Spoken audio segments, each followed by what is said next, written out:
It's great to be talking to the award-winning author, Sally Fernandez. Sally, thanks very much for taking the time to speak to us today. And thank you very much, Michael, for the opportunity. Sally, just in terms of your writing, how did you get into writing? It's quite interesting. Actually, I just started writing about 10 years ago. Before that, I was in the financial industry and project management and technology. I guess I say at that time my writing was involved in scintillating technical manuals and page-turning strategic business plans. But it was nothing as creative as political thrillers. But I've always been kind of a political junkie, and I believe the words of Pericles, who said, just because you don't take an interest in politics doesn't mean politics won't take an interest in you. So it was during, I think probably the election, the presidential election, U.S. presidential election in 2007, and I was just kind of listening to all of the media hype that was out there, and I was complaining a lot. Mike, he challenged me to just put it down on paper. So I hit the keyboard, and I ended up with kind of a 50-page scenario. But during the process, I discovered that I absolutely loved creative writing, and adding into all the research and everything was kind of an added plus. So I gave it to my husband, who now is my editor, and he basically said it was the nucleus of a book. So I went back, and 88,000 words later, I had ended up with a novel. Brilliant. And really discovered I loved writing. And Sally, in terms of politics and who you write your books for, we'll come to that. Was politics a part of your growing up? Actually, I was very interested in history. My aunt was a PhD Fulbright scholar and a social studies teacher, and I kind of just learned through her. And it was quite interesting that some of the first books that she gave me to read was John Jake's series, where he would mix historic fiction with true events during the Revolutionary War. And that kind of really connected me with that type of writing, at least from a reader. As an avid reader, I would read those kinds of books. But never did I believe I'd start writing them. And here you are now. And in terms of the writing itself, then what's the most challenging aspect for you? Well, I think the biggest challenge for me is to write in such a way that will cause the reader to kind of challenge his or her thinking. And I've been extremely fortunate, as I said, as a political junkie. There is so much information out there that flows from the media daily, so I'm never at a loss for subject matter. And my mind is always kind of churning around these next conspiracy theories. But admittedly, the one big challenge is to kind of clear my desk from all these business chores and delve into the next book, because once I do, I'm just totally immersed. And right now, unfortunately, I'm in the clearing desk mode. Okay. And in terms of do you have a particular process when you're writing? Do you start in the morning or in the evening, or what way do you write? Yeah, when I'm in the writing mode, I get up in the morning early, and I do an hour and a half workout, and that's kind of clearing my head. If I'm on the treadmill, my phone is nearby. I'm listening to the news. I'm recording notes on my phone because things come to my head, and it just kind of gets me going, and I kind of organize it from that point. And then I literally just write for about 6-7 hours. My husband is wonderful. I mentioned how he's my editor, so he'll kind of sneak in my lunch, and I won't even notice it for a few hours sitting on my desk. And then in the evening, I either discuss what I'm writing, or we discuss what he has edited, and we kind of go back and forth like that. And that goes on for pretty much, 6 months or so. We do change venue, and so we'll go on vacation or go someplace.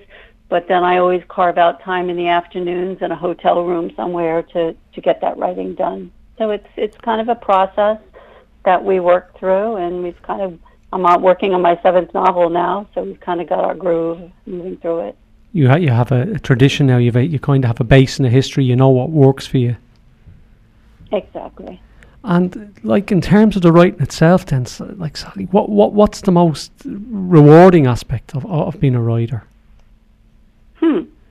I guess I'd have to say the most rewarding aspect is probably once I get to that end product, when the book is actually published, and then discovering through reviews or feedback from readers that it had an impact.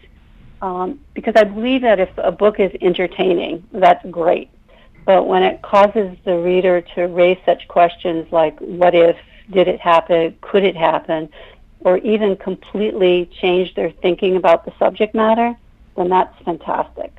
And, as I mentioned, I'm a political junkie at heart. So basically, I write about the realities of contemporary issues with a goal to inform the reader and challenge them to contemplate the possibilities. So in the end, it makes for long days and long nights of writing, but it's all that much more worth it. And there are other rewards, however, that come from the people that I come in contact with as part of my research. My book, Climatize, is a perfect example where I ended up speaking with and meeting with former NASA Apollo space mission scientists, which I ended up at NASA actually giving a presentation to these rocket scientists. So it's that part is just kind of opens up a whole new sphere of knowledge by going after the research with real people. And like, sorry, it sounds like with regard to your writing and how successful you are, your whole life has changed with regard to what you were doing to what you're doing now. And here you are meeting astronauts and making presentations. I know. It's quite amazing. And my husband is forbidden to ever retire. And I've taken him out of retirement several times. But being able to work with him on a daily basis and also exposing him to these opportunities. So it really has opened a new avenue, for both of us coming out of this corporate business and now being into this much more creative sphere. On top of that, my 5th novel, Climatize, is in the process of being developed into a movie. And so that now is opening up another entire medium and opportunity. So that's been quite fun as well. Oh, it sounds really exciting. Yes, it is. I pinch myself daily. And can we ask you about, is there a time frame for that film? When can we hope to see it? Or am I being a bit we're kind of in development right now. We're hoping to get it out, released by the end of, most likely, the spring of 2021. So that's kind of the goal right now. We're still lining up a director, so we're at the early stages. But it's being cast as sort of a 3-film trilogy. My new character, Maxine Ford, is my strong female protagonist. And my last novel, The Beekeeper's Secret, would be the second movie, and then we're kind of fleshing out how the entire trilogy would come together. So we're in the early stages, but there's a lot of promise down the road, and hopefully all of Europe and Ireland will be hearing about Max Ford. Sally, knowing you and hearing you talk, there's absolutely no doubt that we will know about you, your films. Thank you, Michael, for your confidence. Look, Sally, it's true, isn't it? Like, you're doing it, you're successful, you're making it happen in terms of the time, effort and energy, the commitment, the creativity that you bring to this. It's going to happen. Oh, thank you. And just like in terms of, Sally, your books, who would you say your books are written for? Well, I've been compared to people like Baldacci, Silver, Grissom, not John Connolly yet, but I might get there. But as I emphasized, I also try to add a teaching moment to my books. So, of course, those interested in a good political suspense thriller won't be disappointed. But then, of course, I have to throw in those inescapable facts where they might learn something too. So it's kind of a mix. You know, I kind of, my genre was kind of picked by Pericles because of my interest in politics. But my style of writing is something that Francis Bacon once said, that the truth is hard to tell. Sometimes you need fiction to make it plausible. So that really is my style of writing. It's a fast-paced fictional thriller, but it takes on some contemporary political issue where I weave in those facts. So that's kind of my style, and it does fit kind of in the Baldacci Grissom realm. And just in terms of a question there, like, do you ever find your writing, with the way and the pace of politics and how things are moving so fast now, do you ever find your writing being overtaken with what's happening?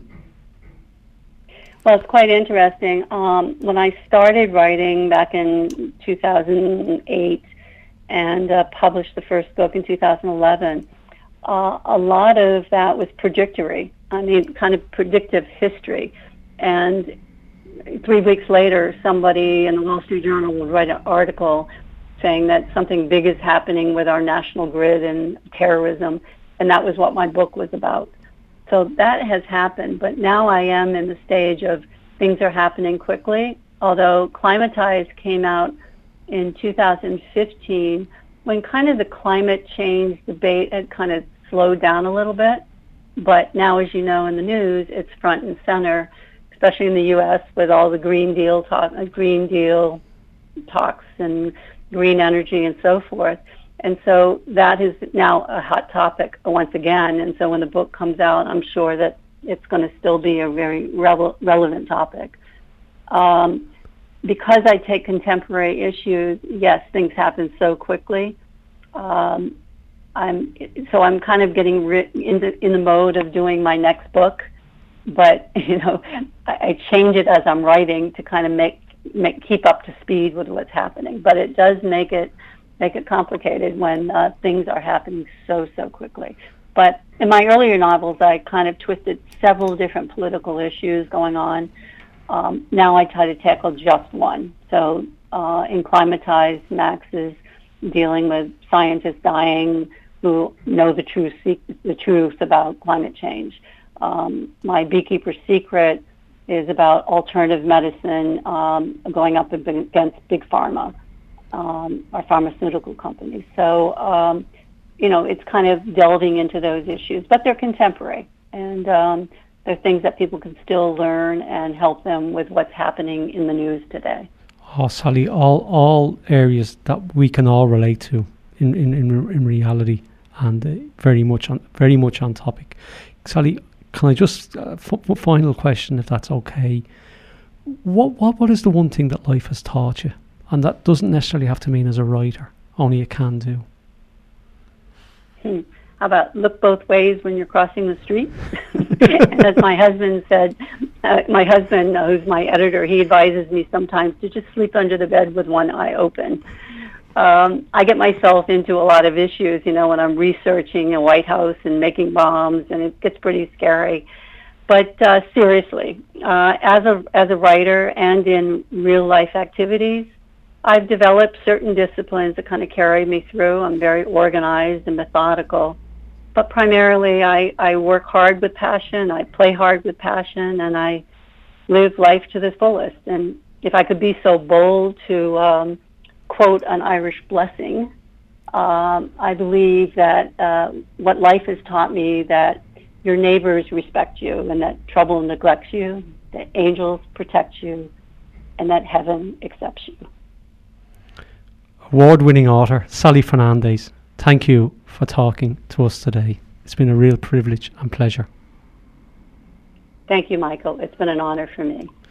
Sally, thanks very much. Sally, look, we truly do wish you every success and best wishes with all your writing. We look forward to your books, and we absolutely look forward to your films coming out in the 20s, and we'll celebrate them with you. And we wish you and your husband every success and best wish for the future.